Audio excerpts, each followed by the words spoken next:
Il y a des mauvaises nouvelles, on les voit à notre écran souvent, de fake news.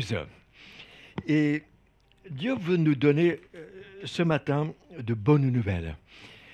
Quand je lis les psaumes, il est écrit aussi euh, que parfois il criait Sauve, Éternel.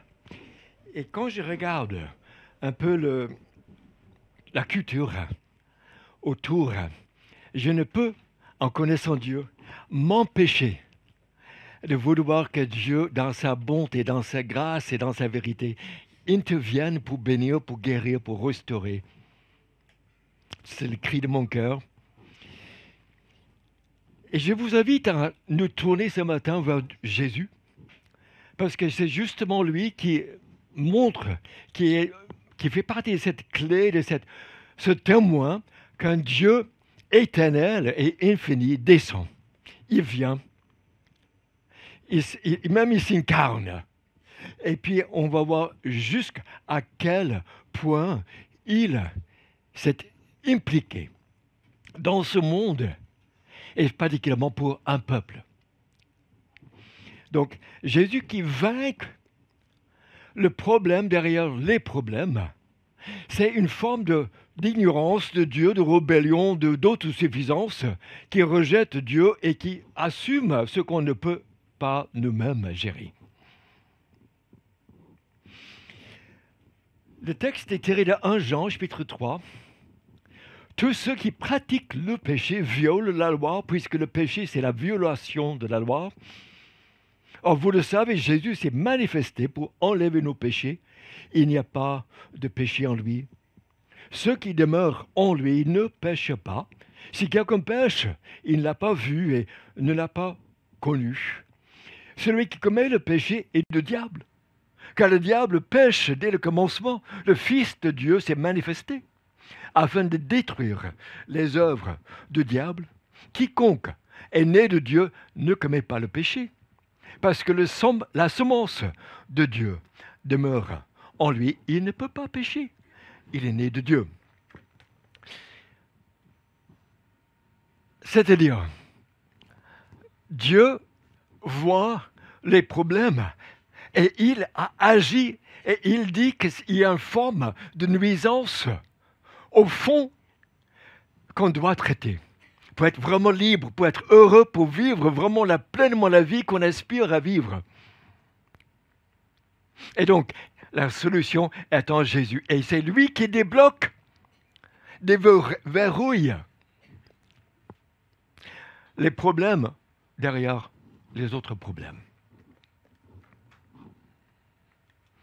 Donc Jésus qui vainc ces problèmes fondamentaux, spirituels, afin de nous donner puissance pour vivre et liberté pour vivre, et Dieu avec nous et en nous. Nous étions tous rebelles contre Dieu. Jésus porte. Il n'est pas resté pour enseigner, il porte en lui-même. Et le Fils de Dieu détruit les œuvres du diable. Il y a un combat spirituel, mais qui a déjà commencé à être gagné, et vous le lègue, sa victoire. Demeurons en lui, c'est lui, pour vaincre. Donc, pardon, le péché dit, la Bible dit que le péché est défini par la loi de Dieu. Ce n'est pas nous-mêmes, ce n'est pas nos sentiments, je ne le sens pas, je fais comme je veux. Non, c'est Dieu lui-même qui est absolu dans sa justice et qui nous le communique. Le péché est une forme d'opposition personnelle à la volonté de Dieu et la personne de Dieu. La Bible dit en Isaïe 5, 20, « Malheur à ceux qui appellent le mal bien et le bien mal, qui changent les ténèbres en lumière et les lumières en ténèbres. » On entend dire, « J'ai fait de mal à personne.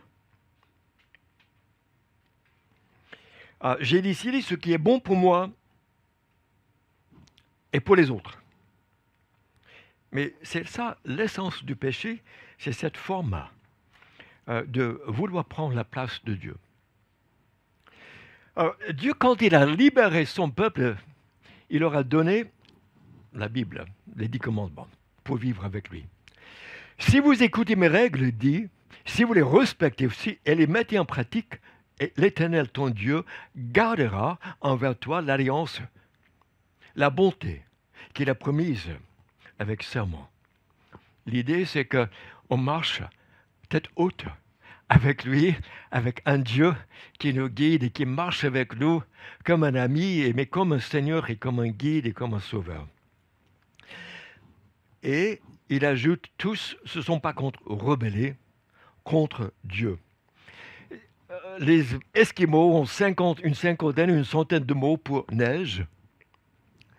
Et dans la Bible, l'Ancien Testament, il y a 50 mots différents pour décrire le péché. Or, les top 3 sont manquer la cible, la révolte et la rébellion. Ici, Jean parle d'être contre la loi. C'est-à-dire que Dieu dit, et nous disons, non, je ferai à ma manière. Et donc Jean dit que tous ceux qui pratiquent le péché violent la loi.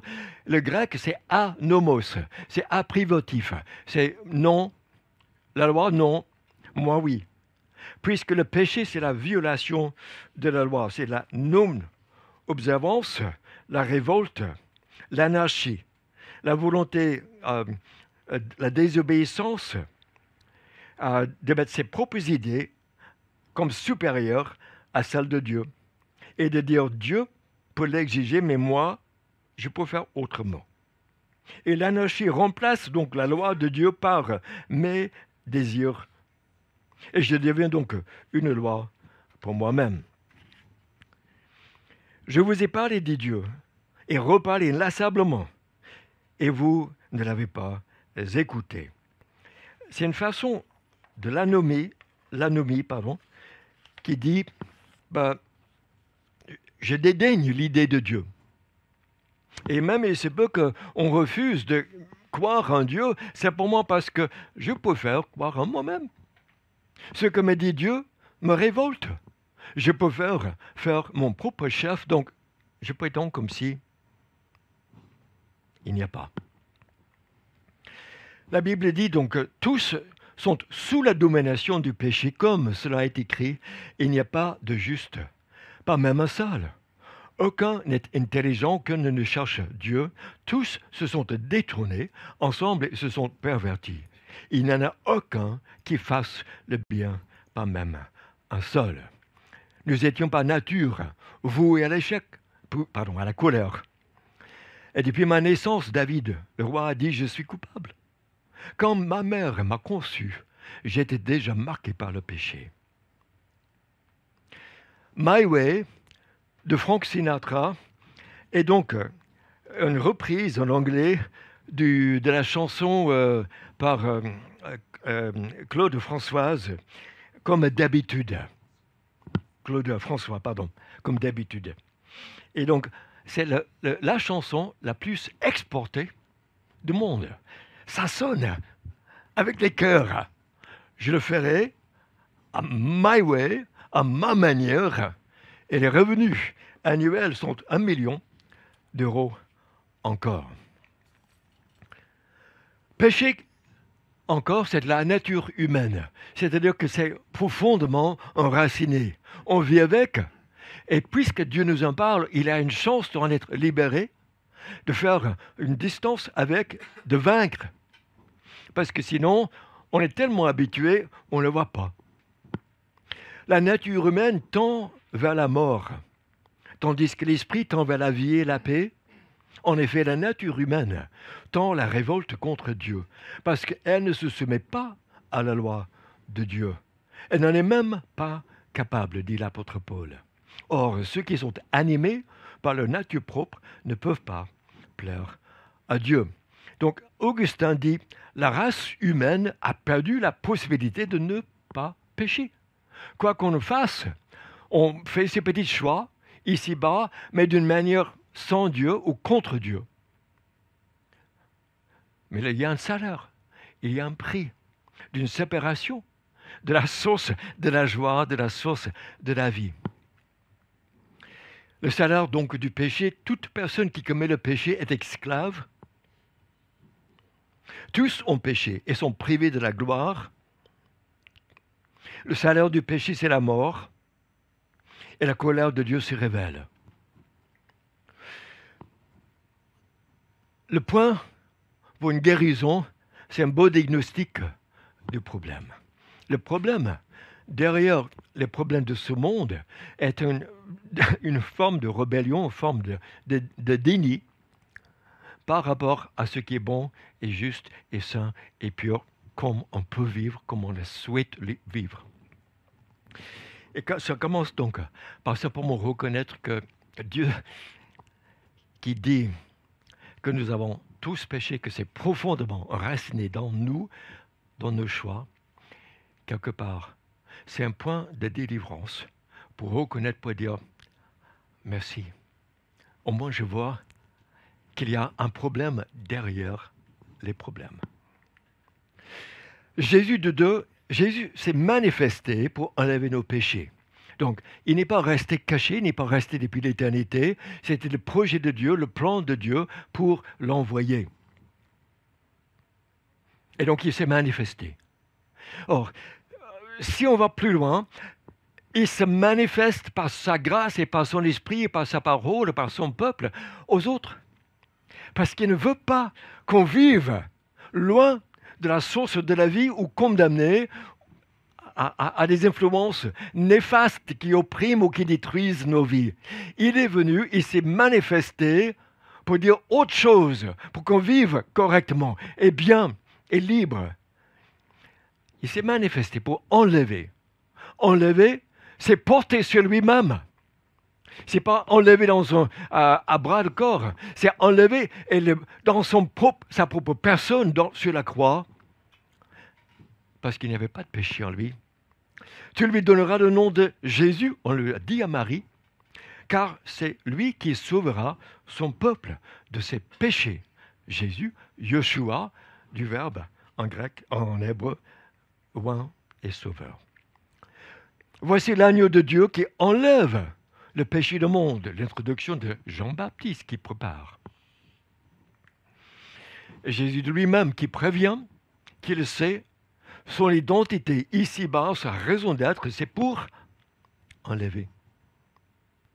Donc à la table qu'on avait lue ce matin et célébrée ce matin avec la Sainte Seine, ceci est mon sang, le sang de l'alliance, une relation pour la vie et qui vainque, qui donne la vie et la grâce et la force pour vivre, qui est répandu pour plusieurs, pour le pardon. Et puis Jésus va à la croix, il le fait. Donc Jésus enlève ou porte nos péchés. Ça accomplit toute la loi mosaïque. Et répété les sacrifices pour les péchés, où on posait la main sur un animal sans tache, et après on l'égorge, et le sang, on l'apporte dans le sanctuaire, et on le gicle sur l'arche, avec les lois, commandements de Dieu devant. Quelque part, c'était toujours symbolique, et quand on dit Jésus est venu pour enlever, c'est lui qui a accompli cette promesse depuis des siècles. Isaïe le rend très très clair. Ce sont nos souffrances qu'il a portées, c'est de nos douleurs ou angoisses qu'il s'est chargé, approprié pour lui-même. Il était transpercé à cause de nos transgressions, écrasé à cause de nos fautes. Le châtiment qui nous donne la paix est retombé sur lui. Nous étions tous comme des brebis égarés. Chacun suivait sa propre voie. Et là, il s'est tu, comme un agneau qu'on amène à l'abattoir. Il ne s'est pas ouvert la bouche. Il était jugé. Le juge de ce monde. Et l'Éternel a fait retomber sur lui les fautes à nous tous. Alors, petit mot derrière ce texte, le mot retomber, c'est en fin de compte le mot aller à la rencontre. Vous avez ici Jésus Fils de Dieu qui s'incarne et qui voit le problème. Derrière nos problèmes est la condamnation et notre mort et ce qui nous opprime jusqu'à l'éternité. Et lui n'a pas peur d'y aller complètement. Et il prend sur lui complètement. Il livre sa vie complètement pour prendre complètement le problème derrière les problèmes de ce monde et derrière nos cœurs afin que nous ne soyons guéris, libérés. Et donc ce mot fait retomber, c'est aussi le mot intercéder. C'est-à-dire qu'il voit, il y va.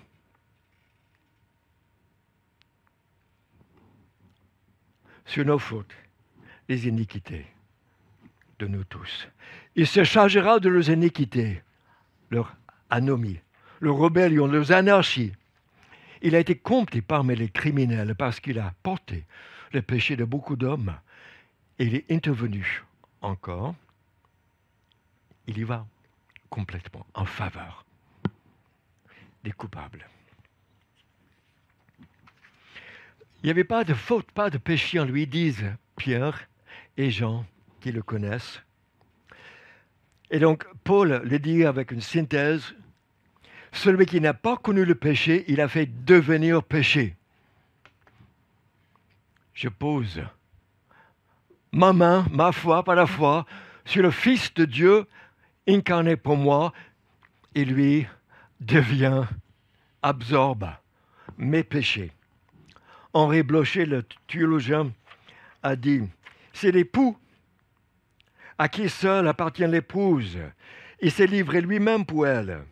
C'est la tête qui se livre pour le corps. C'est le roi qui se donne pour son peuple. C'est le pasteur pour ses brebis. Et c'est le maître pour ses disciples et amis. Et notre Seigneur pour nous, son peuple. » Mais voici comment Dieu prouve son amour. Et quel amour!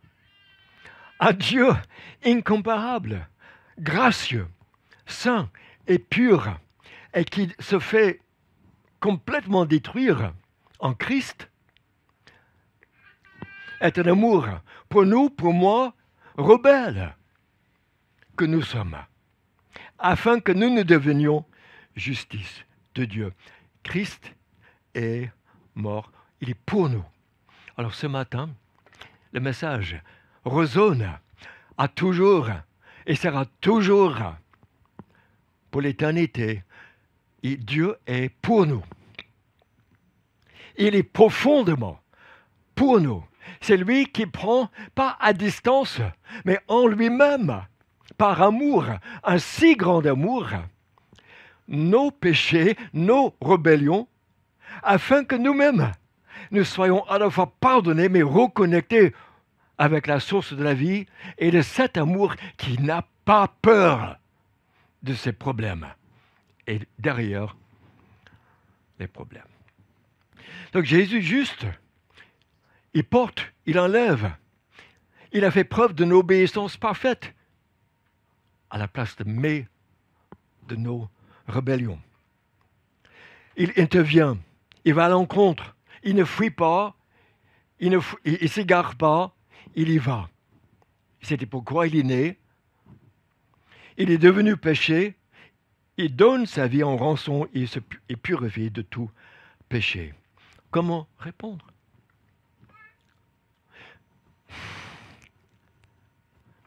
Dieu nous invite à simplement croire et accepter ce cadeau. Et en retour, à reconnaître qui il est vraiment en tant que Dieu, riche en amour et en grâce pour un peuple.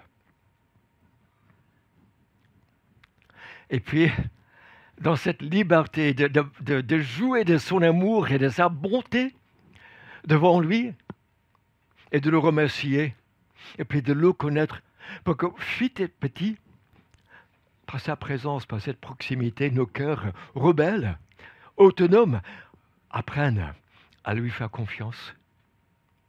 Il n'a pas peur de nos fautes, de nos péchés. Au contraire, il est allé direct. Le Fils de Dieu s'est manifesté pour détruire les œuvres du diable. Ici, Jean change. Ce n'est pas Jésus, il dit. Jésus, le Sauveur, a ôté. C'était ce que Jésus, le Sauveur, fait. Mais maintenant, c'est Jésus, Fils de Dieu, puissant. Dieu lui-même incarné, qui détruit. Alors, le diable, c'est le verbe grec, c'est diabolos, accusateur. Il trouve les failles, il connaît les failles, il y va. C'est le calomniateur, le menteur. Il accuse ou il va conduire dans l'erreur. Et c'est l'antéchrist, l'anté-Dieu, l'anarchiste par excellence. Il s'oppose à Dieu. Prince de ce monde. C'est très étendu. Le tentateur. Les œuvres de diable, le diable, Jésus a dit, est meurtrier depuis le commencement. Menteur. Puissance du mal. Il agit maintenant dans les hommes rebelles à Dieu. Et tous sont dans l'esclavage. Par la peur de la mort. C'est lui qui gérait. Or, à savoir, le problème derrière le problème, ce que dit la Bible, c'est que lui, il est maître de ce monde. Et si on ne reconnaît pas Fils de Dieu Jésus-Christ comme votre sauveur, vous faites partie du camp du diable. Il n'y a que deux. Soit on est libéré, on appartient à Jésus-Christ, soit on reste attaché au prince de ce monde et on le sert. C'est maintenant que le prince de ce monde va être jeté dehors, a dit Jésus, en Jean 12. Alors, c'est intéressant quand on regarde Jésus devant le Sanhédrin. Il joue pour la vie, pour la mort. On s'en veut à lui parce que lui, il n'est pas vraiment comme les gens religieux de la loi qui tabassent. Hein, avec les lois, boum. Il est sauveur. Il sauve. Il ne tabasse pas. Et donc, on n'en voulait plus de lui. Il menaçait leur autorité, leur auto-justification. Et donc, il cherchait un faux témoignage contre Jésus, suffisant pour le faire mourir. Il a blasphémé. Il mérite la mort. Ils ont crié. Cet imposteur a dit, après 3 jours, je ressusciterai. Ils sont du côté du diable. Il ment, alors que lui, il est la vérité. Il faut le tuer. Alors, le diable, c'est le meurtrier depuis le commencement. Et donc, que fait Jésus-Christ, Fils de Dieu, qui savait qu'il est voué à intervenir contre le mal, il va détruire le mal. Mais regardons. Oui, je suis le Fils de Dieu. Il répond, et vous verrez désormais le Fils de l'homme assis à la droite de la puissance de Dieu et venant sur les nuées du ciel. C'est-à-dire que Jésus ne va pas par 4 chemins. Parce que maintenant, c'est l'éternité pour tous, l'univers même, y compris, sur ses épaules. Et vous le verrez assis à la droite de Dieu. Alors là, ce n'est pas n'importe qui. C'est Dieu lui-même, son Fils, qui s'assoit. Parce qu'il est droit, il est saint et il est pur. Pas comme on l'a accusé. À la puissance de Dieu, parce que Dieu, il sait, tout est entre les mains de Dieu. Même sa condamnation, même sa mort, même ses procès moqueurs.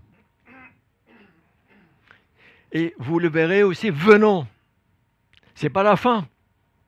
Et tous ceux qui s'attachent à ce Christ, Fils de Dieu, on vient avec lui, on vivra avec lui. C'est sa promesse acquise sur la croix, sur les nuées du ciel. Donc le Fils de Dieu détruit les œuvres du diable. L'accusateur retrouve, nous trouvons un défenseur Oui, nous sommes fautifs. Oui, nous sommes égarés. Mais en même temps, nous avons un défense parfait qui n'a jamais péché, qui est devenu péché, l'agneau de Dieu qui ôte, qui enlève en lui-même mes péchés, nos péchés. Et donc je viens devant l'Éternel Dieu 3 fois saint et je me présente et je dis, je suis déclaré juste, pas par mes œuvres, jamais. Mais uniquement par Jésus-Christ qui m'a aimé, qui s'est livré lui-même pour moi. Et l'Antéchrist, lui qui s'oppose à Dieu et qui ment, Jésus est la vérité.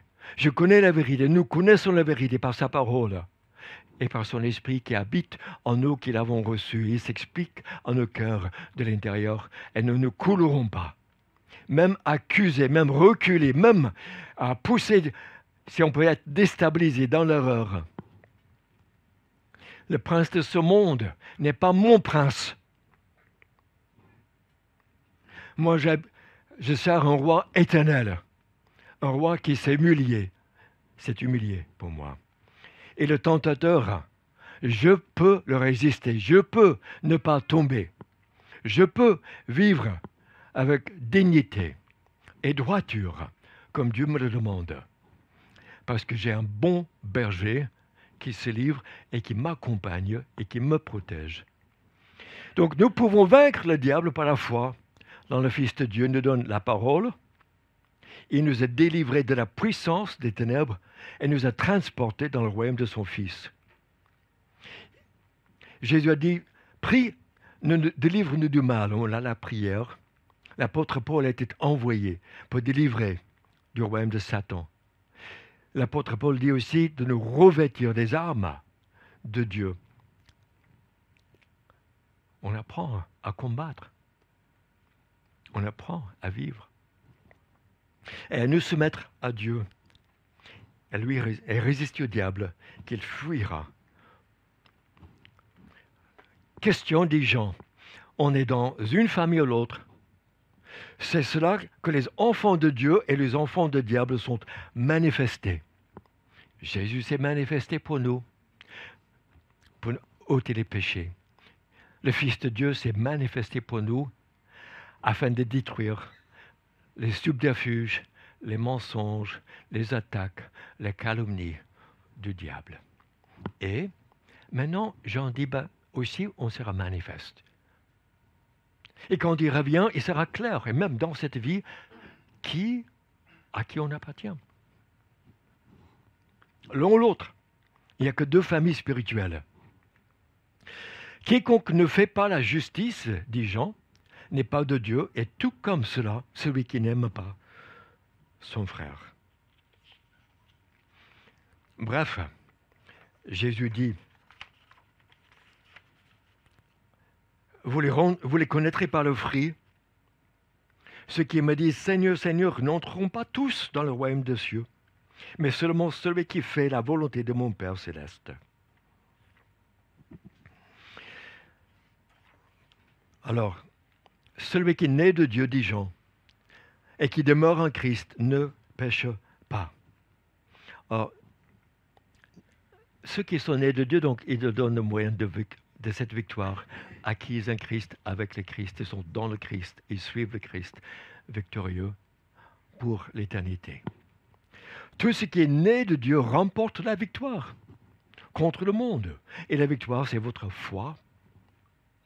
Celui qui est né de Dieu se garde lui-même du péché et le mauvais ou le diable ne le touche pas.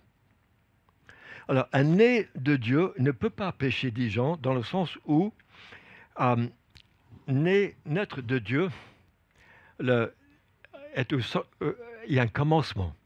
Quand on croit en Christ, quand on comprend qu'il est là pour moi, pour nous, qu'il a accompli les promesses, un sauveur naîtrait, il est venu, il est mort selon les Écritures, il est ressuscité selon les Écritures, et je mets ma confiance en lui qui est mort pour les péchés du monde et qui est ressuscité. Alors là, il pardonne. Là, il pardonne. C'est pourquoi il est venu. Parce que c'est Dieu fait chair Un homme juste à notre place, là, il pardonne. Donc là, c'est le premier pas vers la victoire. L'accusateur, je suis pardonné. Il y a le sang de Christ qui a coulé. Ma dette est payée. Mes injustices, le salaire du péché et la mort, il est mort à ma place. Je n'ai plus à mourir et certainement pas éternellement. Donc je suis né à ce moment-là de Dieu. Je mets ma confiance en Dieu. Il y a un avant et un après. Et l'après, maintenant, c'est que je me retourne vers la source de la vie et ce que Dieu me dit, je ne suis plus à l'aise pour dire ben je fais ce que je veux quand je le veux. Personne ne m'a droit pour me dire ce que je dois faire. Sauf Dieu. Je ne dis plus comme autrefois. Et je résiste cette tentation, c'est-à-dire que j'ai une nouvelle nature. Dieu avec moi. J'ai l'ancienne aussi, qui me dit, tu ne vas pas quand même laisser ça un moment. Et c'est l'Esprit de Christ en moi qui me dit, tu m'appartiens. Je suis à toi, fais-moi confiance. Fais pas confiance aux autres choses, ne t'en détourne pas. Confie-toi en moi, je m'occupe de tout, même des péchés les plus terribles, les rébellions. Donne-moi, permets-moi d'agir dans ta vie. Et c'est dans ce sens-là que j'en veux dire que celui qui est né de Dieu, les choses ont changé. Il y avait un avant, on suivait les sentiments de nos cœurs, sous l'influence aussi de ce qui est sur les méchancetés, le diable. Et maintenant, il y a un après qui dit, maintenant je comprends ce que tu as fait pour moi, et maintenant je te suis. Alors, si je commence à y aller dans ce qui est mal, c'est là où Dieu, par son esprit, intervient. Il n'a pas terminé avec nous. Cet même amour sur la croix qui prend nos péchés, prend encore nos rébellions pour les pardonner, pour nous les enlever. C'est un Christ vivant, comme il est dit assis à la droite de Dieu. Et donc, Jean dit, 1 Jean 3, 9, la semence de Dieu demeure en lui. Comme dans la biologie, un bébé a la semence du Père. C'est une partie de la vie du Père qui habite. Alors, si vous êtes enfant de Dieu, c'est parce que vous avez reçu, cru dans ce pardon écrit par son Fils, et Dieu, pour sceller, il dit, je vous donne de moi-même, j'habiterai avec vous, je vous donne de mon esprit, et c'est dans ma parole. Quand vous croyez à cet évangile, j'habite en vous, avec vous. Et donc il dit, on ne peut pas continuer dans le péché, pas tranquillement comme autrefois. Donc Jésus qui purifie de tout péché. Encore, même quand on pêche, ce n'est pas la perfection que j'en prêche ou enseigne, c'est plutôt qu'il y a une source de pardon renouvelée, continue, et cette paix qui continue, et cette force renouvelée pour le peuple de Dieu qui est vivant. Nous vivons avec Dieu. Nous avons des défenseurs, nous avons une victime expiatoire, le Christ, l'agneau immolé pour nos péchés, et nous sommes pardonnés. Alors, ça a changé. Si on tombe dans le péché, il y a une sortie. Il y a le pardon. Et nous reconnaissons nos péchés, nous nous tournons, et Dieu nous purifie de nouveau. Ceux qui sont nés de nouveau, donc, pratiquent la justice, aiment, parce que Dieu d'amour habite en eux, croient que Jésus est le Messie, parce qu'ils voient qui il est vraiment, et vivent dans la vérité. Ils remportent la victoire contre le monde par notre foi. Nous ne cédons pas, nous ne nous écroulons pas, nous ne doutons pas, et celui qui est né de Dieu ne pêche pas, c'est-à-dire vit dans cette anarchie, je ferai à ma manière quoi que tu m'en dises. Et le malin, le mauvais ne le touche pas. La parole de Dieu demeure en vous et vous avez vaincu. Et c'est là où il y a cette continuité. Il y avait une passé, on croit, et ce qui nous fait continuer, c'est que la présence de Dieu. Mais comment est-ce qu'on sait que c'est Dieu avec nous? Et là, il dit, la parole de Dieu nous parle. Je peux lire les psaumes, je peux lire les évangiles, je peux lire l'apôtre Paul aux gens. Quiconque demeure en Jésus ne pêche pas. Mais celui qui pêche, c'est-à-dire se détourne de Dieu, quoi qu'il en dise. S'il dit, je connais Dieu, je suis chrétien depuis longtemps, je suis né dans une famille chrétienne, dans un pays chrétien. Non. Si on ne pratique pas ce que Dieu nous demande, Dieu n'est pas à l'œuvre. On n'est pas né de Dieu. On n'est pas enfant de Dieu, quoi qu'on en dise. Quiconque est né de Dieu ne pratique pas le péché, parce que la semence de Dieu demeure en lui. Il ne peut pas. Dieu ne va pas le laisser tranquille. Notre Père ne va pas nous laisser nous détruire, nous éloigner. Il va avoir autre chose pour servir le diable, les méchancetés. Ce qui demeure en lui, en Jésus-Christ, qui était sans péché, ne pêche pas. Dans une pièce, pas comme une bougie.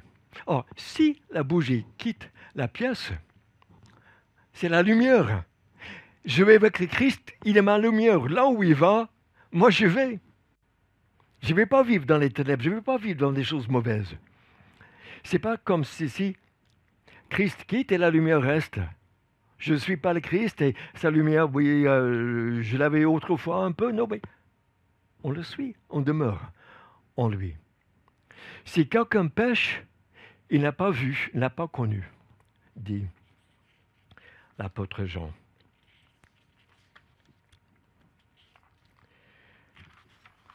Donc,